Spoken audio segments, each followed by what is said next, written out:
Hi, everybody. It's Brandon Doherty, Delaware Weather Guy, and I'm bringing you the first in a series of educator or educational weather videos. Since I am an educator, I thought I would make some tutorials so anybody out there that wishes to use it for their classroom or such can use it, and also you can get in contact with me if you need further information.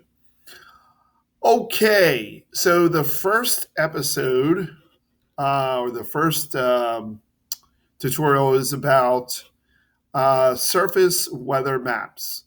Now, we live at the surface, so the weather at the surface is a very important piece of information that we need daily. So, I'm going to start off with surface analysis. And the maps that you see I'm using are from NOAA, our government websites. And honestly, folks, I would stick with if you're just like an everyday weather enthusiast, you're just kind of like, I just want to learn how to, then go with the free maps, learn from looking at the free maps, learn from the NOAA websites, and because your whole repertoire could just be NOAA maps. You don't need to reinvent the wheel. But if you're a weather enthusiast or a meteorologist who's taken it up another level, then you might want to consider some premium sites like myself. Since I will be a certified meteorologist in a few months, but I've been doing this for quite some time. I have a weather page on Facebook, and I also have lots of followers. So it's important for me to know what I'm talking about. So I've been doing this for quite a while, and I belong to some of those sites. All right, so let's start out with surface maps. And as you can see here, this is the Northeast area. This is WPC NCEP NOAA.gov.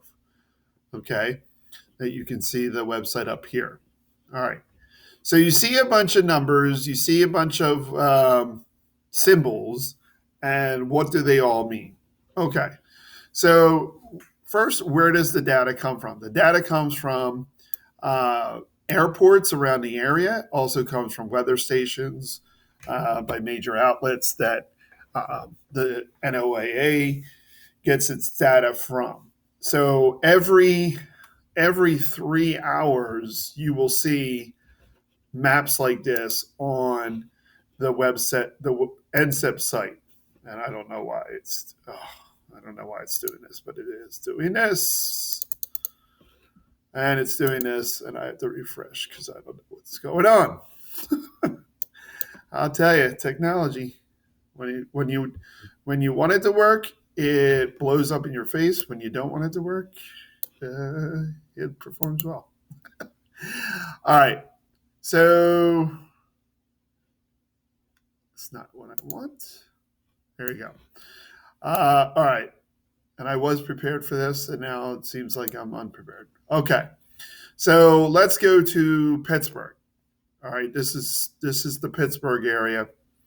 It's probably their airport. All right, the first number you see is the 45. Okay, that is the temperature, the air temperature at the present time in Pittsburgh, 45 degrees. The green number is it's the dew point. So you see 21, you see 14, you see 21, you see 18. So when you see a large disparity, large difference between the air temperature and the dew point is the water vapor content in the air. And um, of course, that creates clouds, at a certain point. But if there's a large difference between those two numbers, we would technically call this very dry air. Okay. So in this case, there's like a 20 degree difference. The air is a little moist, but not very moist, and not extremely dry. Okay, because you see that here. This is, I believe this might be ready. It's 31 degrees. 21 is the dew point. So that's a 10-degree difference. Again, not much, not a huge difference. So the air does have some moisture to it. It's just not, there's not a lot of it, but it's still not super dry. All right. Sometimes you'll see super dry on, sunny days, beautiful sunshine, low humidity. Those are the days when, and especially in the summer when humidity is really low, and you'll see large spreads. Okay. Um, okay. So it's 34 up here in Allentown. And as you can see here, temperatures. Now, one thing you do notice is that temperatures on this side of the line here, we call this is a front that's moving down, okay, are in the 40s. And on the other side, they're in the 30s. So this stream of air is coming mostly from the southwest. You can tell how these wind barbs are going. They're going southwest to northeast. So that means that the air is pushing in from the south and or southwest in this case and moistening up the air, and it's going to increase temperatures, and we're going to have a warm week here. All right, the next thing are the symbols. We call these wind barbs, okay, or weather barbs, and they denote how fast the wind speed is and what type of conditions are existing at that moment that temperature reading was taking place. So um, let's go to Pittsburgh, okay, or let's go somewhere else. Let's go down here to Charleston. I believe this is Charleston, West Virginia. Okay, so it's 50 degrees and 20. The dew point is 20 degrees Fahrenheit. So that's a 30-degree spread. The air is getting much drier, and so we have this symbol here. This is called a wind barb. Okay, and you see it has a long line, and it's directional. So it's telling you that the winds are coming from the southwest. Okay, this would be southwest. And the wind barb has a long line followed by a short line. And I'm going to get, okay. So right here is that little short barb. Okay, so that denotes the wind speed, but it gives us the wind speed in knots. Knots to miles per hour is 1 knot is equal to 1.15 miles per hour. So if it's 5 knots, then the wind speed is like maybe six miles per hour, and it's a gentle breeze, blowing in the wind kind of thing. All right, and you also see this wind barb have a circle, and it's clear. Okay, that means that the weather is sunny and clear, mostly sunny and clear, and you can tell that the air coming up is much drier because all these areas down south have clearer skies at the time that temperature reading what took place. And you can see here in the Northeast, you have some areas that were reporting cloudy conditions there, but this air coming in, this line, this front here is a dry air front. So that's a warm front. So it's going to push that cold air out of here. So there's one more number to concern ourselves about, and that's, you see these orange numbers, okay? 234, 213, and you're like, What does that denote? That denotes the pressure, okay, the air pressure.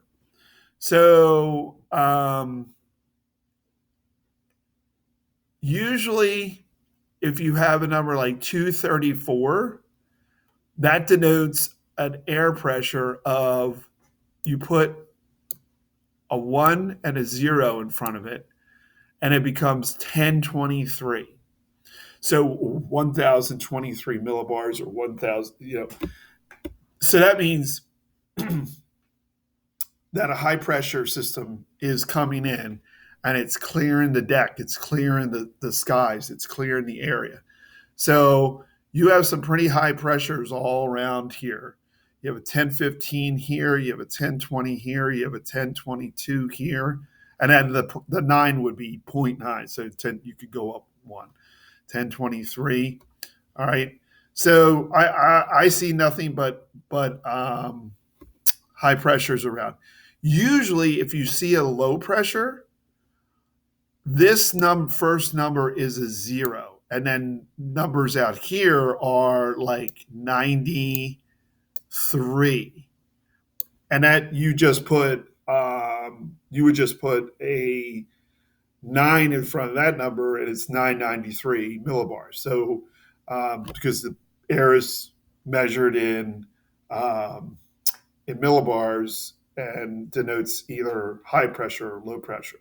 High pressure, you have winds that are coming in clockwise. If it was a low pressure, you'd have counterclockwise winds. So the winds right now mostly are coming in from the southwest, coming around, and then coming down from the northeast. So the air is circulating in a southwest general direction. Okay. All right. So that pretty much takes care. You can get a lot of information just by reading a surface map. And really, there is actually, one more number to denote. And that is, let me see here. Okay, I still have my pen. All right. You see this negative 10. Where's another number I can give you? Oh, -4. Okay. That shows you the temperature departure from the previous day. So, or from the previous time that this was recorded. So, here, 45 degrees, 25 dew point, -10, denoting a 10-degree difference between, 10-degree difference denoting the temperature from the previous day to this point in time that this information was recorded. So from yesterday, it was 35 in Pittsburgh, and 15 was the dew point. I mean, the air was like, super dry. So that's what those numbers represent. All right. I hope that was informational. Leave your comments down in the comment section. And thank you. And this will be the first in a series of videos. Brandon Doherty, Delaware Weather Guy. You can catch me on Facebook at Delaware Weather Guy. This is Brandon Doherty, Delaware Weather Guy. Adios.